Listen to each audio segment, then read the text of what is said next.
Hai Sobat MDM, kali ini aku akan membahas fotografi dasar yang tentunya bermanfaat bagi pemula. Simak sampai akhir ya. Kali ini saya akan membahas sedikit tentang segitiga exposure bagi pemula. Bagi yang merasa sudah mahir, boleh di skip aja ya videonya. Segitiga exposure merupakan istilah yang merujuk pada 3 elemen dasar. Yang pertama, aperture, shutter speed, lalu ISO. Ketiga elemen ini saling berkaitan dalam proses masuknya paparan cahaya atau sinar ke dalam kamera. Sebelum mencapai sensor gambar, proses ini disebut exposure. Jadi saling berkaitan ya antara 3 elemen tersebut. Yang pertama aperture, shutter speed, dan ISO. Aperture adalah beberapa banyak cahaya yang masuk melalui lensa, sangat penting terhadap efek-efek bokeh ya. Jadi dapat dilihat apabila kita memakai kamera dan mengatur aperture ke angka yang rendah seperti f4 ke bawah, maka hasilnya yang didapat menjadi lebih bokeh dengan fokus utama pada objek dan background yang blur. Yang berikutnya adalah shutter speed. Shutter speed adalah kecepatan waktu aperture terbuka dalam menerima cahaya yang masuk.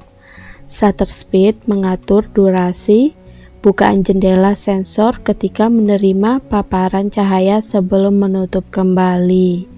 Semakin lama shutter speed terbuka, maka semakin banyak intensitas cahaya yang masuk ke dalam film atau sensor, sehingga menghasilkan foto yang lebih terang.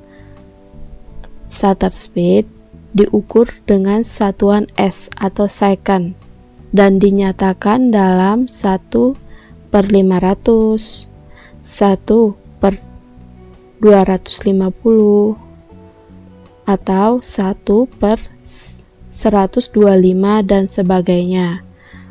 Artinya, semakin tinggi shutter speed kalian, seperti 1/500 dan 1/2500, maka semakin cepat jendela sensor yang membuka lalu menutup kembali, dan hasil gambarnya yang dihasilkan akan lebih tajam.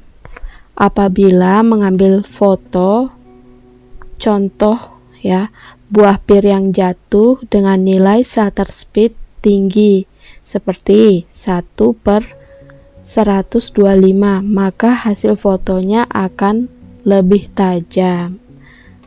Yang berikutnya ISO. ISO adalah tingkat sensitivitas sensor kamera. ISO adalah tingkat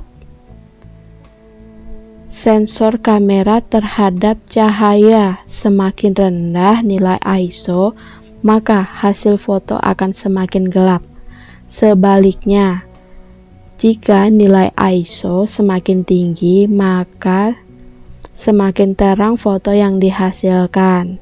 Namun, apabila nilai ISO semakin tinggi, maka akan menghasilkan gambar banyak noise, bintik hitam pada foto. Sedangkan semakin rendah nilai ISO, maka akan semakin jernih foto yang dihasilkan. Sehingga apabila mengambil gambar, diusahakan untuk mencari cahaya baik buatan maupun alami seperti cahaya matahari, untuk tetap mengusahakan nilai ISO yang digunakan tetap rendah. Terima kasih semuanya kepada kalian yang telah menonton video ini. Agar tidak ketinggalan video-video lainnya dari channel Mading Digital Multimedia, jangan lupa tekan tombol subscribe